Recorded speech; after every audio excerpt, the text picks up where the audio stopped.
vous avez été magistrat pendant plus de 40 ans, juge d'instruction, puis procureur de la République à Lyon, en Corse, on en parlait tout à l'heure, et à Marseille. Depuis 2022, vous êtes magistrat honoraire, c'est-à-dire à la retraite, mais vous continuez d'écrire sur la justice pour la rendre accessible. En 40 ans de carrière, comment vous avez vu évoluer les affaires liées au narcotrafic ? Plutôt mal. J'étais à Lyon il y a quelques jours, j'ai exercé à Lyon il y a 30 ans. Et, vous avez vu une différence entre là, à Lyon ? J'ai vu des quartiers dans lesquels j'ai démantelé des équipes de malfaiteurs qui sont toujours aujourd'hui touchés par le trafic de drogue, 35 ans après. Comment vous l'expliquez ? Parce que la drogue, ça a pris de l'ampleur, ça dégage tellement d'argent, c'est une espèce de banalité qu'on ne peut pas, ne pas retenir. Et donc, l'offre est très abondante, mais la demande est aussi très importante et on a du mal à faire face. Et ce qui m'inquiète, c'est l'évolution, la massification du phénomène et le fait que la drogue arrive de façon énorme chez nous. C'est un échec ? C'est un échec, c'est un phénomène de société. Ce n'est pas un échec institutionnel. Je pense que le trafic de drogue, comme la consommation de stupéfiants, sont des problèmes de société, qu'on ne résoudra pas uniquement par des mesures répressives, par plus de policiers et plus de juges, même si on doit lutter contre le trafic. Mais j'ai toujours considéré que la notion d'éradication du trafic était inutile. On n'éradique pas. C'est impossible. Je ne crois pas. Est-ce qu'un pays dans le monde a réussi à éradiquer le trafic de drogue ? J'en connais aucun. Alors, certains pays ont des moyens extrêmement durs de répression. On voit ce qui se passe en Iran, où on pend les vendeurs de drogue. Nous, on essaie de combiner à la fois le respect des droits, ce qui est normal, et aussi une efficacité de la répression. Mais comme la demande est très forte, plus de 6 millions d'usagers de cannabis, de cocaïne en France, forcément l'offre est abondante et ça dégage des profits considérables. Donc vous dites qu'il faut plus de prévention, notamment vis-à-vis des consommateurs ? Oui, alors ça aussi c'est un sujet compliqué. Faire de la prévention dans les écoles, bien sûr, dans la famille, c'est important. Mais après, sachant qu'on a des consommateurs qui ne sont plus des enfants, comment arriver à les dissuader de prendre de la drogue alors qu'on sait que c'est très récréatif ? Aussi bien le cannabis que la cocaïne, voire d'autres drogues, c'est un vrai sujet. Alors vous parlez du cannabis et de la cocaïne, j'aurais aimé avoir votre avis sur justement le cannabis. Sur quoi ? Sur sa dangerosité ? Sur sa légalisation. Est-ce qu'il faut légaliser ou pas ? Alors, ça, ce sera un choix politique. De la même manière qu'on a légalisé l'avortement, légalisé un certain nombre de comportements sociaux, est-ce qu'un jour les politiques décideront de légaliser ? Je crois qu'il faut... Quel est votre avis ? Moi, je ne suis pas spécialement pour. Est-ce que ce serait plus simple pour démanteler les réseaux ?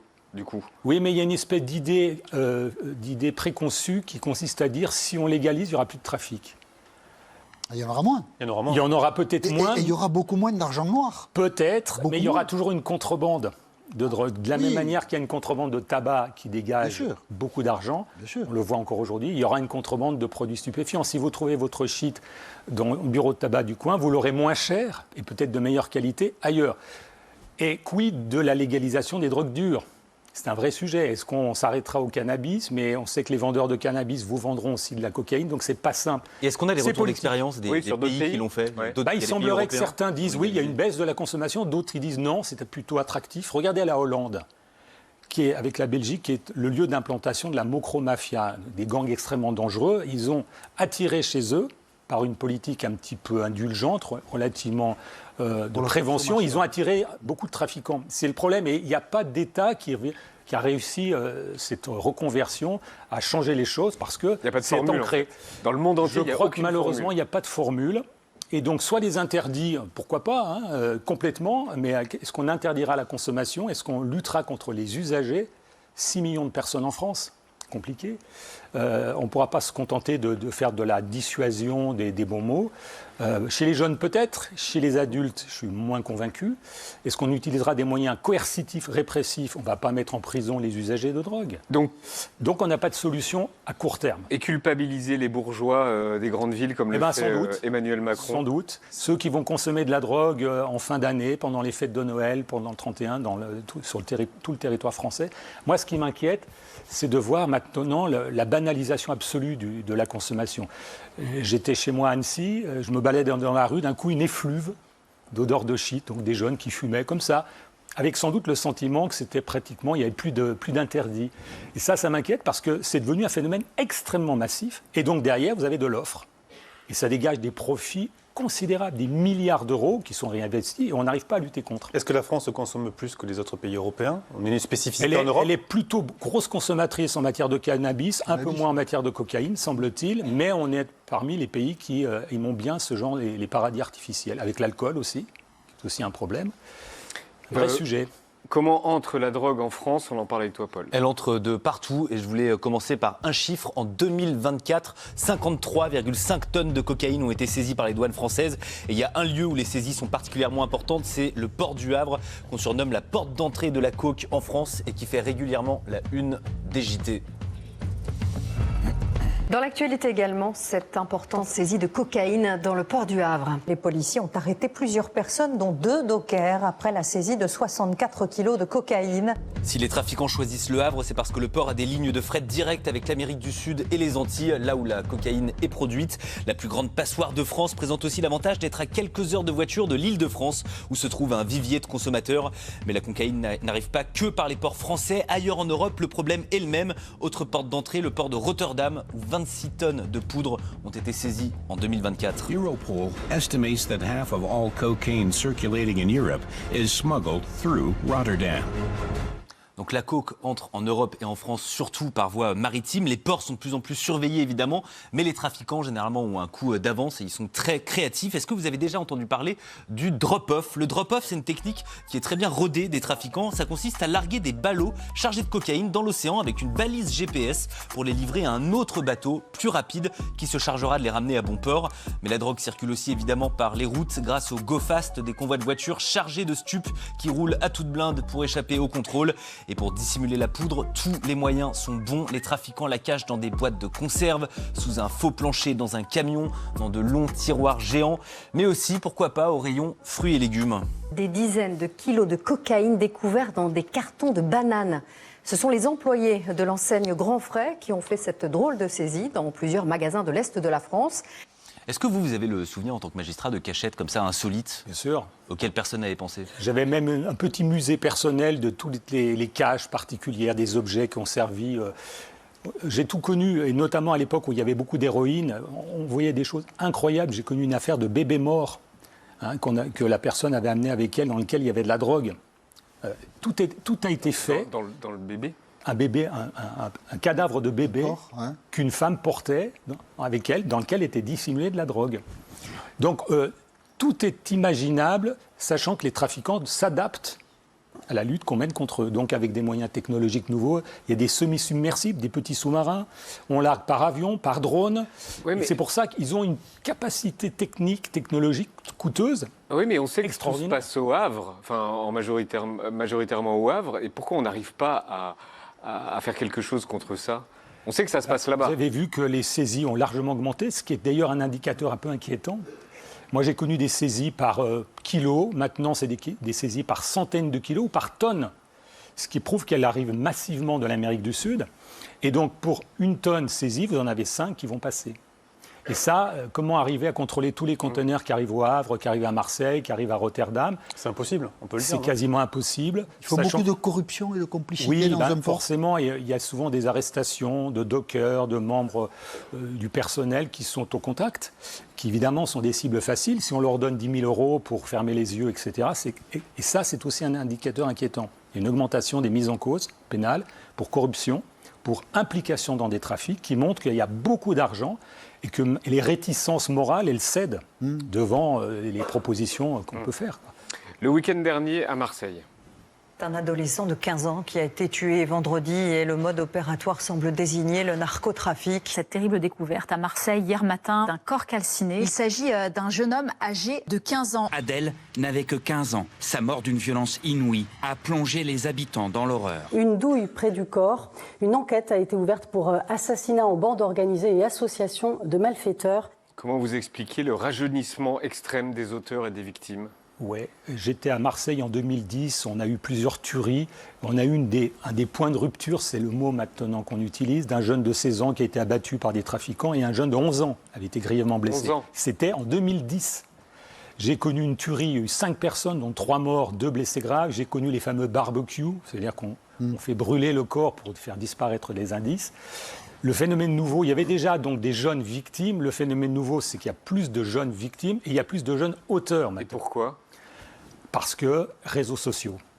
Et je crois qu'Internet a aussi fait exploser les trafics dans la mesure où non seulement on peut recruter des petites mains qui viendront de Besançon, de Brest pour aller à Marseille, pour faire le chouf, le guetteur, le charbonneur, mais on peut aussi recruter des clients nouveaux.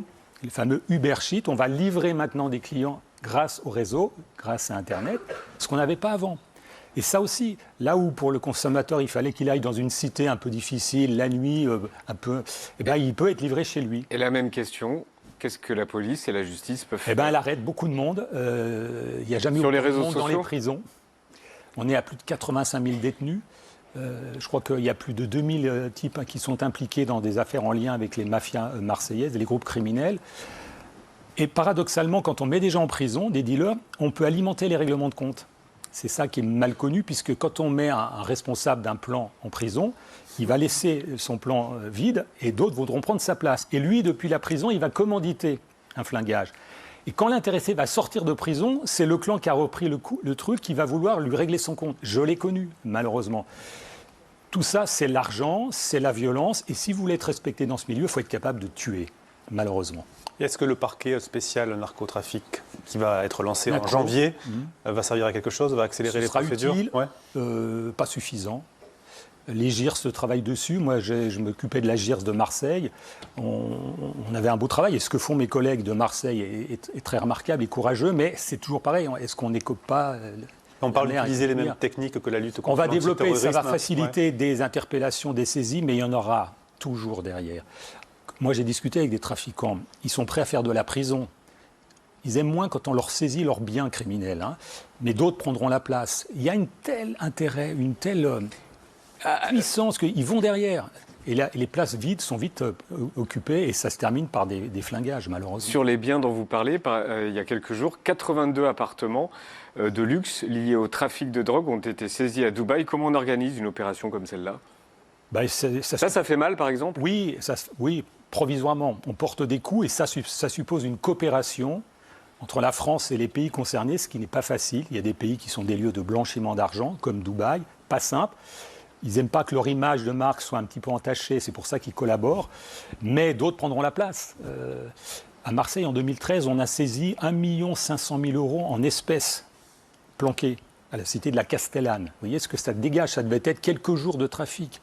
Et aujourd'hui, c'est encore pire.